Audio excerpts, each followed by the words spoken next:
ఏపీలో పెన్షన్ల పంపిణీపై అసెంబ్లీలో చర్చ జరిగింది.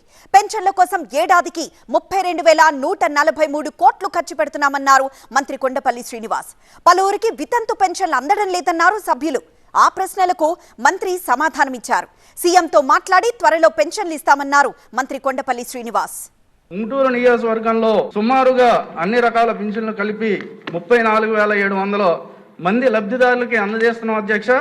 ఇంకా ఉంగుటూరు నియోజకవర్గంలో సుమారుగా 4,200 మంది లబ్ధిదారులు పింఛను పొందడానికి అర్హులుగా ఉన్నారు అధ్యక్ష.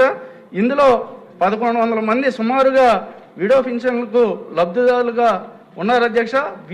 వీరందరికీ కూడా త్వరగా అందించాలని మీ ద్వారా మంత్రి గారిని కోరుతున్నాను అధ్యక్ష. గౌరవ ముఖ్యమంత్రి గారు సుమారు ఈ రాష్ట్రంలో ఏ రాష్ట్రం ఖర్చు పెట్టినట్టు బడ్జెట్ ఈ రాష్ట్రంలో ఖర్చు పెట్టడం జరుగుతుంది అధ్యక్ష. సుమారు సంవత్సరానికి 32,143 కోట్లు ఖర్చు పెడుతున్నారు అధ్యక్ష.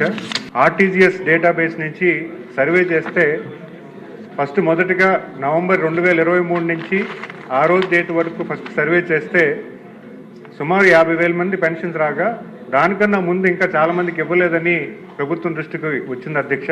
ఇప్పుడు వెంటనే మేము ఆర్టీజీఎస్ డేటాబేస్ సర్వే చేసి సుమారు 3 లక్షల మంది గతంలో పెన్షన్ తీసుకున్నటువంటి వ్యక్తి చనిపోయి ఉన్నారు. వాళ్ళు భార్యలకు ఇంకా పెన్షన్ రావట్లేదని డేటాలో మాకు తెలిసింది అధ్యక్ష.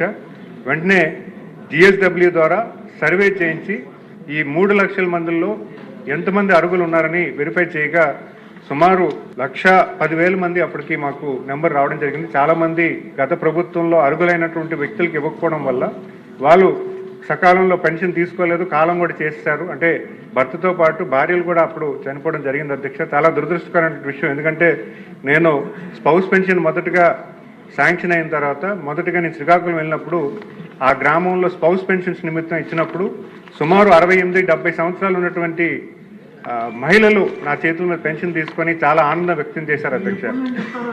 2019 నుంచి ఏదైతే స్పౌస్ పెన్షన్ ఉన్నాయో ప్రభుత్వం పరంగా అన్ని కూడా క్లియర్ చేయడం అధ్యక్ష. అయితే సభ్యులు విడో పెన్షన్స్ కూడా అడుగుతున్నారు అధ్యక్ష. విడో పెన్షన్స్ కూడా గౌరవ ముఖ్యమంత్రి గారి దృష్టిలో పెట్టాము.